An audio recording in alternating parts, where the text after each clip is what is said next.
na sa lahat. Why would I even start such a thing if it was somehow for political advantage? The reason I brought it up and made it part of the national discourse was quite simply because this could not go on. There is a great deal of damage that has been caused, actual damage to people's lives. Pilipinas, alas 5:30 na. Ito na mga bumabanderang balita. Ilusyon ni Cayetano, panawagang snap elections, personal na pangarap lang ni Senator Alan Peter Cayetano ayon sa Malacanang. Papalitan na naman sa gitna ng alingas-ngas ng panibagong kudeta sa Senado, Senate President Tito Soto kumpiyansang suportado pa rin siya ng mayorya. Malapit na maging ombudsman, kasunod ng pagbubulgar ni Senator Amy Marcos na si Rimulya na ang itatalagang ombudsman, Justice Secretary pasok na nga sa shortlist.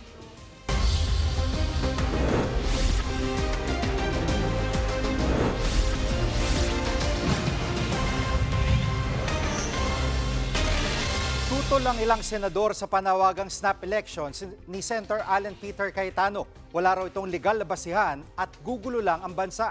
Live mula sa TV5 Media Center, nangunguna sa balita si News 5 Senate Correspondent Mean Los Baños. Mean, kung hindi snap elections, ano raw ang solusyon nakikita nila para manumbalik ang tiwala ng taong bayan sa gobyerno? Jiggy, hindi nga raw option at hindi rin solusyon ang snap elections. Ayon yan kay Senate President Tito Soto. Para sa kanya, marami pang ibang paraan para maibalik yung tiwala ng publiko sa pamahalaan. Kabilang na nga raw dyan yung pagiging transparent o ginagawang transparent na budget processing ng Senado at Kamara. Tugon yan ni Senate President Soto doon sa panawagan ni Senate Minority Leader Alan Cayetano na dapat magbitiw na raw sa pwesto ang matataas na opisyal ng gobyerno mula Presidente, Vice Presidente, miyembro ng Senado at Kamara at saka bigyang daan itong snap elections. Ayon nga sa kanya, imbis daw na people power ang gawin, baka kailangan na lang daw magsakripisyo ng mga lider ng bansa at para magkaroon din daw ng clean slate para sa revival at renewal ng ating bansa. Pero ito yung sagot ni Senate President Tito Soto dyan. What do you do with those who are not guilty? What do you do with those who are newly elected and have no bad records? What do you do with them? Idadamay mo doon sa mga guilty or sa mukhang guilty kung hindi man guilty. Kung meron bang marumi, ba't natin idadamay yung mga malinis doon sa marumi? So I don't know, it's very far-fetched as far as I'm concerned. It's we will be entering something like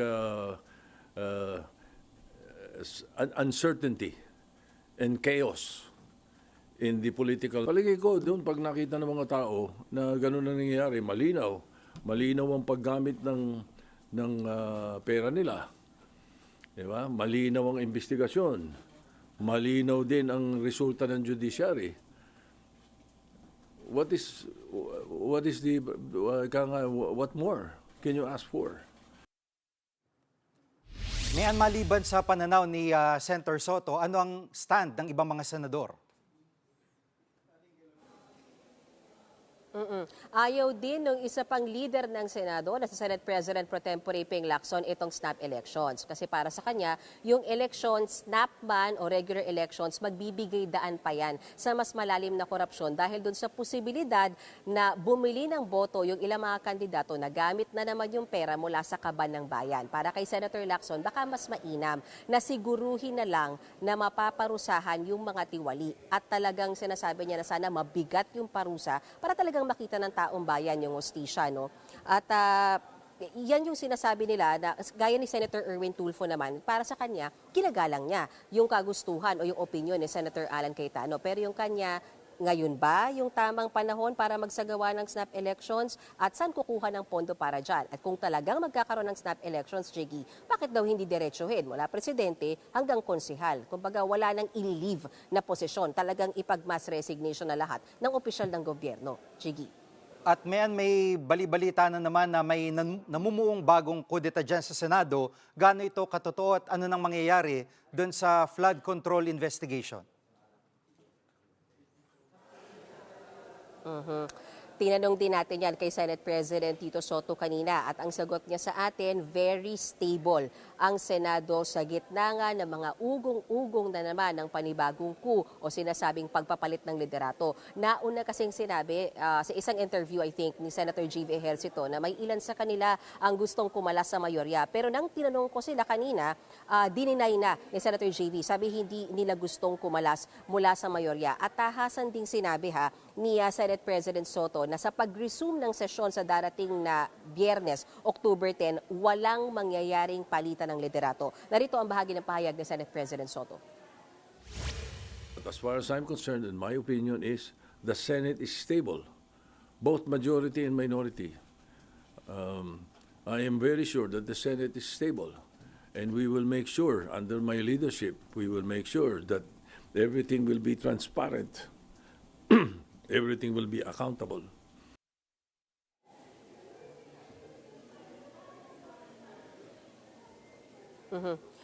Maging si Senator Joel Villanueva na bahagi naman ng minority bloc, natanong din kung meron pang nangyayaring gapangan para sa isang kudeta. At sabi niya, walang ganong pinag-uusapan ang minorya sa ngayon. Narito ang bahagi ng pahayag ni Senator Joel Villanueva. May nanggagapang bang minority para... Hindi namin kailangan siguro. It's not in a priority list. Basta walang movement. So many things that we have to think about, stop and really, di ba?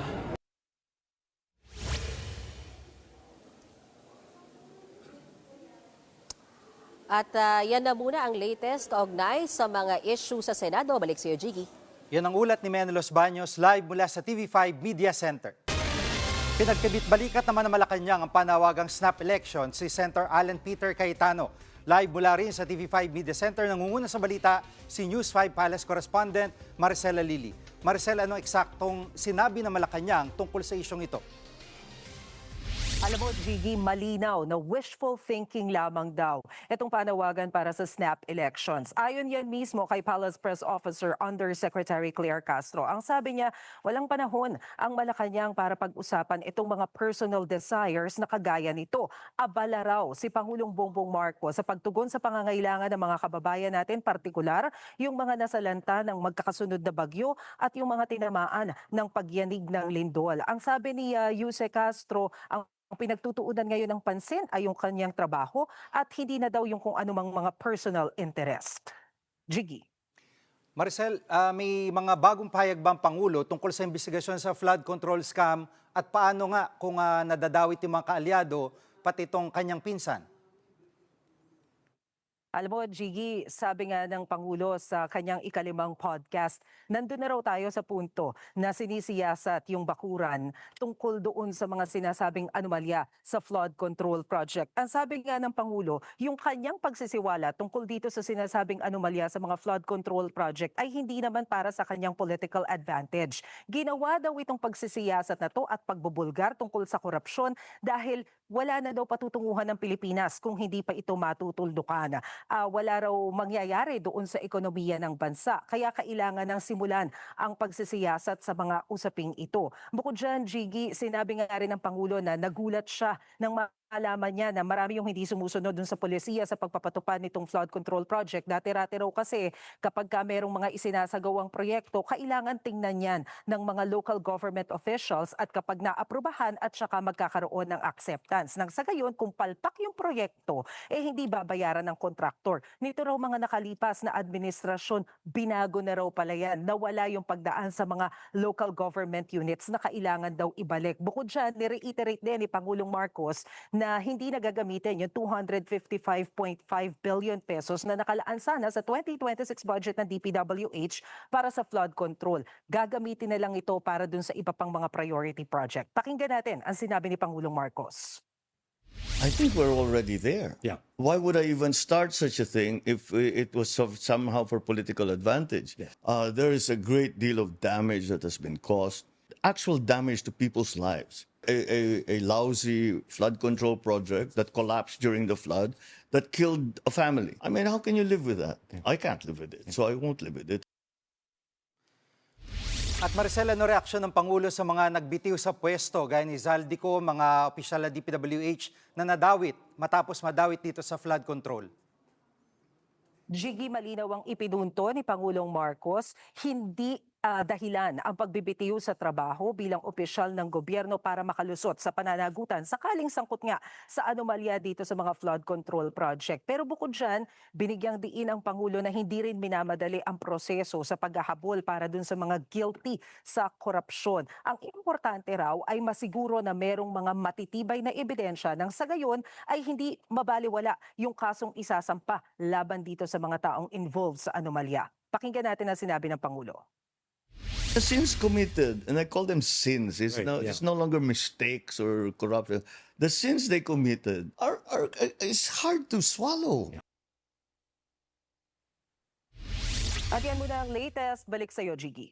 Yan ang ulat ni Maricel Alili live mula sa TV5 Media Center. Nagbabala si Bangka Katolika na baka magkatakipan lang sa investigasyon sa flood control scandal. Ayon sa Catholic Bishops Conference of the Philippines o CBCP, lalo lang magdududa ang taong bayan kung magpapalit na naman ng liderato sa Senado. Tutol din daw ang mga wispo sa anumang tangkang ilihis ang investigasyon. Anila dapat mapanagot ang lahat na may sala at hindi iilan lang. Suportado naman ng CBCP ang binuong Independent Commission for Infrastructure para maibalik ang tiwala ng publiko sa pamahalaan. Dapat daw bigyan ng kalayaan at kapangyarihan ng komisyon na mag-imbestiga ng walang panghimasok ng anumang sangay ng gobyerno. Walang nag-uudyok sa hanay ng mga pulis na magkudeta laban sa Administrasyong Marcos. Sinabi mismo yan ni Acting PNP Chief, Police Lieutenant General Jose Melencio Nartates. Git niya, walang dahilan para mag-aklas sila laban kay Pangulong Marcos. Hindi rin daw kailangan ng loyalty check sa kanilang hanay. Naunang inamin ni AFP Chief of Staff General Romeo Browner na may ilang retirado opisyal na nangihikayat sa kanila para bawiin ang suporta sa Pangulo dahil sa isyu ng korupsyon sa gobyerno. Pero hindi raw sila nagpadala sa mga pang-uudyok na ito. What's the basis? We have a president that is a sitting president who won by majority votes. Siya na mismo ang nagsabi to put a stop of corruption, especially flooding that caused the flooding here in Metro Manila and nearby provinces, and even sa lahat. Susunod, ilang kongresista tutol din sa panawagang snap elections ni Senator Alan Peter Cayetano. Ang DOJ Secretary Remulla pasok na sa listahan ng mga pagpipiliang maging ombudsman. Diyan lang kayo mga kapatid, dapat una sa lahat.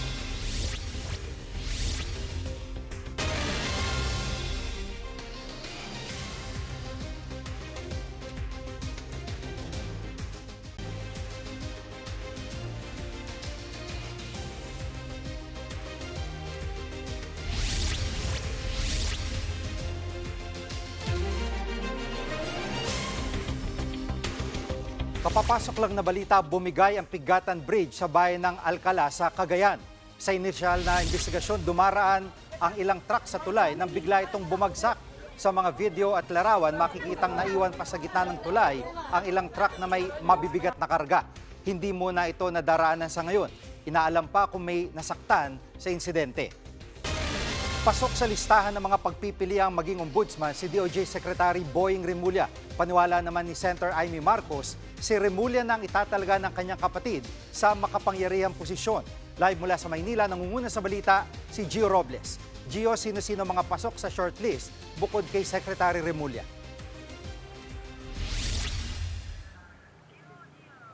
Jiggy, gaya ng sinabi mo, kasama nga si DOJ Secretary Boying Remulla sa shortlist na inilabas ng Judicial and Bar Council o JBC sa mga pagpipiliang maging ombudsman. Bukod kay Remulla, nasa listahan rin sina dating Commission on Audit Chair Michael Aguinaldo, retired Court of Appeals Associate Justice Stephen Cruz, and I believe, Jiggy, inilalabas natin ngayon ang listahan sa inyong mga screen. Kasama din sa listahan si Supreme Court Associate Justice Samuel Gaerlan, Deputy Executive Secretary Ana Liza Logan, Supreme Court Retired Associate Justice Mario Lopez at Sandigan Bayan Associate Justice Michael Frederick Musky. Nakausap ng media kanina si Remulla pero naging matipid ito sa kanyang komento. Narito at sabay-sabay nating pakinggan ang kanyang naging pahayag.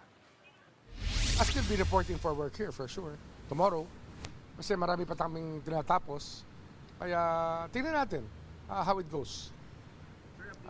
I think the shortlist was submitted already. But that's all I know. Wala pa akong update. It's a work in progress. Samantala, wala pang reaksyon si Remulla sa sinabi ng ate ng Pangulo na si Senator Amy Marcos na siya ang itinalaga ng Pangulo na bagong ombudsman. Dagdag pa ng senadora, ito raw ay parang sapilitang pagtatalaga sa taong hindi karapat-dapat. May nakabinbin na kaso at may mga bahid ng kawalang hustisya. Jiggy. At Gio, ano bang agam-agam pa ni Senator Amy Marcos kung si Remulla magiging ombudsman?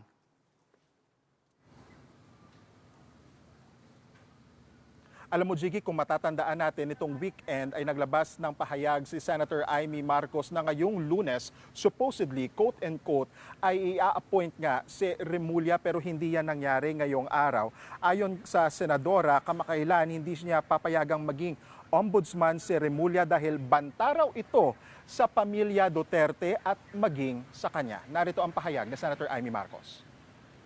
Ipipilit nila na si Boying maging ombudsman para ipakulong si VP Inday Sara bago mag-2027 at hindi lang si Inday Sara kundi lahat ng mga Duterte, kaalyado ng mga Duterte, baka pati ako.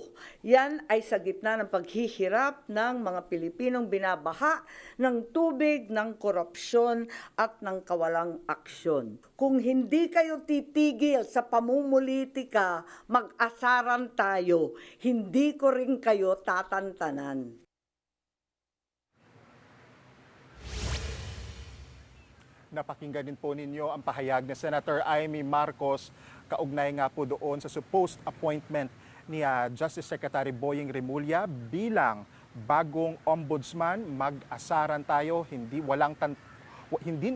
daw niya tatantanan ito nga kampo ng mga Remulla. Samantala, natanggap na ng palasyo ang shortlist mula sa JBC. Kasunod niyan, ang Pangulo ay magtatalaga ng bagong ombudsman. Ayon sa batas, merong on or before October 30, dapat ay may napili na si Pangulong Bongbong Marcos bilang susunod na ombudsman na hahalili nga sa posisyong iniwan ni retired Samuel Martires. Jiggy. Yan ang ulat ni Gio Robles live mula sa Maynila. Maging ang ilang kongresista hindi pabor sa panawagang snap elections ni Senator Alan Peter Cayetano. Live mula sa Batasang Pambansa nangunguna sa balita si News 5 House Correspondent Marian Enriquez. Marian, ano ang pulso ng mga kongresista sa isyong ito? Jiggy, mabilis ngang nagpahayag ng opinyon ng ilang miyembro ng minorya sa panawagang snap elections si Senator Alan Peter Cayetano. Ayon nga sa Makabayan Block, sinusubukan lang daw ni Cayetano na ilihis yung atensyon mula sa pagpapanagot sa mga tiwaling opisyal. Hindi raw eleksyon ang sagot sa issue ng katiwalian, lalo't nangingibabaw pa rin sa sistema ng pamahalaan o ng halalan ang political dynasty. Ganito rin yung paniniwala ng Akbayan Party List. Para nga kina Congressman Shal Jokno at Percy Sendanya ay hindi po snap elections ang sagot sa pagpapanagot laban sa mga kurakot. Narito ang kanilang pahayag. Ito panawagan para sa snap elections, sa tingin ko dito medyo tone deaf. Ang panawagan ng taong bayan ay accountability, panagutin yung mga nagnakaw sa kaban ng bayan. Hindi eleksyon ang sagot dito. Bakit natin gagawin yon? Kita nyo naman dito sa Kongreso, tuloy-tuloy ang trabaho ng lahat ng mga mambabatas. At malapit na rin natin matatapos ang budget season.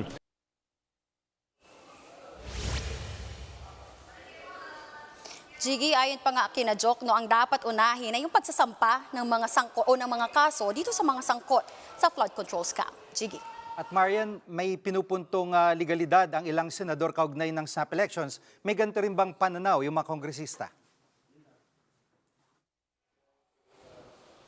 Chigi, para nga kay Congressman Joke, no, ilabag sa saligang batas yung panawagang snap elections. Mandato raw kasi ng konstitusyon na gampanan ng mga halal na opisyal yung kanilang tungkulin. Ganito rin nga yung tingin ni House Minority Leader Nonoy Libanan. Wala raw nakasaad sa saligang batas tungkol sa snap elections. Pero itinutulak niyang amyendahan na lang ang konstitusyon. Pakinggan natin itong pahayag ni Congressman Libanan.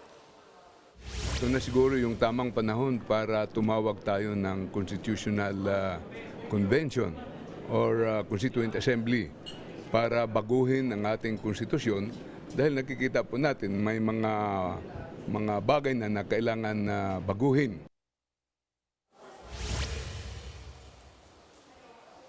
Yan muna ang latest dito sa Kamara. Balik sa iyo, Jiggy.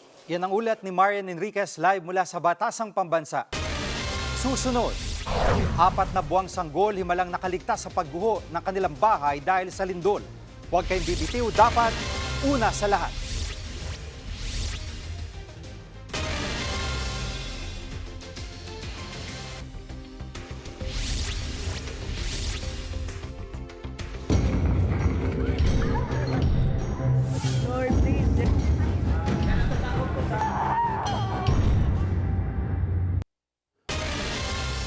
Pahirapan ng paghatid ng tulong sa mga liblib na lugar sa Cebu na napinsala ng magnitude 6.9 na lindol, tulad na lang ng isang isla sa bayan ng Medellin. Nangunguna sa balita si Mon Gualvez. Mon, paano bumabangon ng mga nasa liblib na lugar matapos ang lindol? Jiggy, hanggang ngayon nananawagan pa rin ng tulong ang halos 700 pamilyang naninirahan sa isla ng Gibitngil na sakop nitong bayan ng Medellin sa Cebu matapos ang mapaminsalang lindol. Hindi kasi basta-basta mararating ang isla. Aabutin ng nasa 20 minuto ang biyahe sakay ng bangka habang sinasalubong ang malalakas na alon. Sunod naman ang pagsakay sa habal-habal o motorsiklo para maakyat lamang yung lugar kung saan naroon naman yung komunidad. Bagamat meron ng naihatid na tulong dito, sa hirap at layo nga ng biyahe, talagang maantala yung pagdating ng mga ayuda. Marami sa mga bahay dito ang nasira. Nagbagsakan at nagkabitak-bitak pa nga mga pader. Nagsulputan din ang samot-saring mga bitak sa lupa. Kaya marami sa mga residente, pinipili pa rin munang manatili sa mga itinayo nilang tent. Isa na dyan, ang pamilyang namatayan ng kaanak matapos mabagsakan ng mga bato mula sa bundok ang kanilang bahay. Nasawi ang mag-asawang Marwin at Catherine Pilones, pati na ang 6 na taong gulang nilang anak. Pero laking gulat ng mga kaanak at kapitbahay dito nang marinig ang iyak ng isang sanggol. Himala kasing nabuhay ang 4 na buwang paslit ng pamilya. Sabi ng mga nakakita, tila hinarangan daw ng mga magulang ng bata na hindi matabunan ng guho ang kanilang bunso. Niwala nga siyang anumang sugat ng makuha sa lugar. Sa ngayon, nasa pangangalaga siya ng kanyang lolo at lola. Sakit kayo.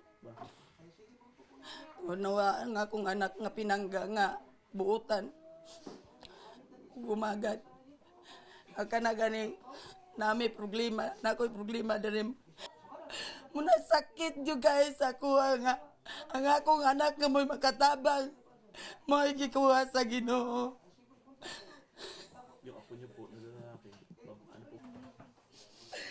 Ako gusto kinabuhi.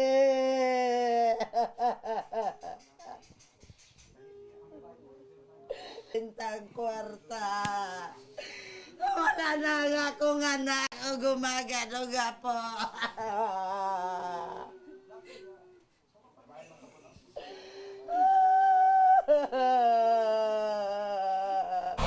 Sa isip ko yung matapos na katapusan na namin lahat sir dito sa isla. Kaya ginawa ko sa pamilya ko niyakap ko na naman din sila tapos iyak naman. Kailangan namin ma-repair namin yung bahay sir.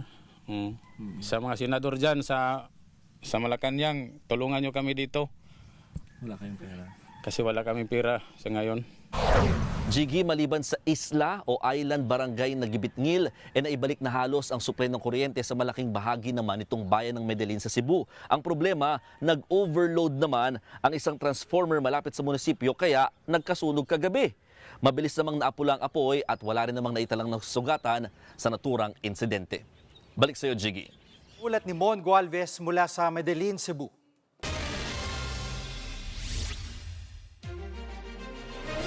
Kapapasok lang na balita, formal nang nagbitiw si Senate President Pro Tempore Ping Lacson bilang chairman ng Blue Ribbon Committee.